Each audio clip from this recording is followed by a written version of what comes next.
Sledging এর জবাব দিতে কাউকেই ভয় পান না লিটন দাস, অনেকটা সাকিবের মতোই। লম্বা সময় ধরে সাকিব একাই প্রতিপক্ষের চোখে চোখ রেখে কথা বলেছিলেন। বর্তমান দলে আগ্রাসনে লিটন যেন সাকিব আল হাসান। রিজওয়ানের ওভার অ্যাক্টিং কিংবা স্টিভেন স্মিথের মিথ্যা প্ররোচনা, পাকিস্তান কিংবা অজি দম্ভে লিটন চুপ থাকেননি। ভারতের সিরাজ, পাকিস্তানের সালমান কিংবা রিজওয়ানেই সীমাবদ্ধ নয়। অস্ট্রেলিয়ার মাটিতে বিশ্বের অন্যতম সেরা খেলোয়াড় স্টিভেন স্মিথকেও লিটন ছাড় দেননি। নতুন প্রজন্মের বাংলাদেশ দলে লিটন ছিলেন বলেই টাইগাররা কখনোই মাথা নত করেনি, বারংবার চোখে চোখ রেখে লড়াই করেছে, মুখে জবাব দিয়েছে। অস্ট্রেলিয়ার সাবেক অধিনায়ক যখন নট আউটেও রিভিউ নিতে বাংলাদেশ দলকে উস্কে দেওয়ার চেষ্টা করছিলেন, লিটন সাথেই জবাব দেন, তুমি কেন কথা বলছো? রিভিউ না নিয়ে লিটন বলেন, ইউ জাস্ট ব্যাট, তুমি শুধুই ব্যাটিং করো। এই ঘটনার পর সাবেক অজি ওপেনার ডেভিড ওয়ার্নারের মন্তব্যও লিটনকে জিতিয়ে দিয়েছে। ওয়ার্নারের মতে, স্মিথের সঙ্গে লিটনের ওই ছোট্ট সংঘর্ষের পর বাংলাদেশের খেলোয়াড়রা আর চুপ থাকেনি। পুরো ইনিংস জুড়েই তারা নিজেদের বিশ্বাস আর আগ্রাসন ধরে রেখেছিল। শেষ পর্যন্ত সেই কথার লড়াইয়ের সমাপ্তি হিসেবে স্মিথ 44 রানে আউট হয়ে যান। বাংলাদেশ অস্ট্রেলিয়ার মাটিতে পায় ঐতিহাসিক টেস্ট জয়।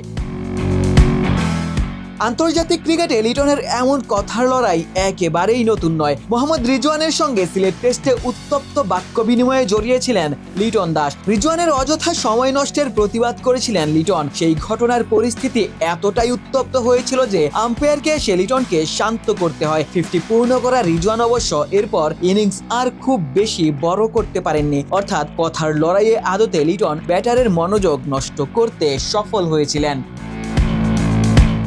এর আগে পাকিস্তানের বিপক্ষেই ওয়ানডে সিরিজেও লিটনের আগ্রাসন দেখা গিয়েছিল। সালমান আলী আঘাকে মিরাজ রান আউট করলে উত্তপ্ত পরিস্থিতির সৃষ্টি হয়েছিল।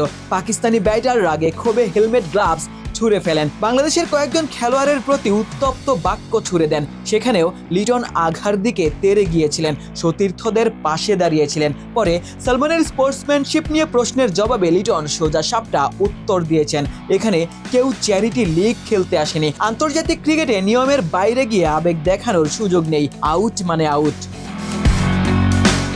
লিটন শুধু স্লেজিংয়ে সীমাবদ্ধ নন, দলের হয়ে সর্বোচ্চ অবদান রাখার চেষ্টা করেন। যদিও অস্ট্রেলিয়ার বিপক্ষে প্রথম ইনিংসে রান করতে পারেননি, ইনজুরি থেকে ফেরার ম্যাচে ব্যাট কথা বলেনি। তবে এর আগের ম্যাচে লিটন পাকিস্তানের বিপক্ষে 2 ইনিংসেই সেঞ্চুরি এবং হাফ সেঞ্চুরি করেছিলেন। এবছর 50-এর বেশি গড়ে ব্যাটিং করছেন, এমনকি আপনি জানলে অবাক হবেন, সবশেষ 2 বছরে টেস্টে লিটনের ব্যাটিং গড় 52-এর বেশি। সাদা বলে লিটনের ক্যারিয়ারে উত্থান পতন ছিল, তবে শেষ 5 বছর ধরে টেস্টের লিটন যেন ভিন্ন কেউ। 24-এর গড়পড়তা পারফরমেন্স বাদ দিলে বাকি 4 বছরে লিটন একেবারেই ওয়ার্ল্ড ক্লাস। প্রতি বছরেই প্রায় 50 গড়েই ব্যাটিং করেছেন। একই টেস্টে 141 রান এবং 88 রানের ইনিংস যেমন ছিল, 126 ও 69 রানের ইনিংসও ছিল। এমনকি পাকিস্তানের বিপক্ষে রাওয়ালপিন্ডিতে 26 রানে 6 উইকেটের ধ্বংসস্তূপ থেকে 138 রানের অবিশ্বাস্য ইনিংস খেলে লিটন বাংলাদেশকে ম্যাচ জিতিয়েছিলেন। 2026-এও লিটন দারুণ ছন্দে, যদিও অস্ট্রেলিয়ার মাটিতে প্রথম টেস্টে ব্যাট হাতে ব্যর্থ ছিলেন। তবে উইকেট কিপিং কিংবা শান্তর সাথে গুরুত্বপূর্ণ সিদ্ধান্তে দলের জয়ে অবদান রেখেছিলেন। প্রতিপক্ষের চোখে চোখ রেখে স্লেজিংয়ের জবাব দিয়েছিলেন। এবার ব্যাট হাতেও অজিমুলোকে লিটনের জবাব দেওয়ার পালা।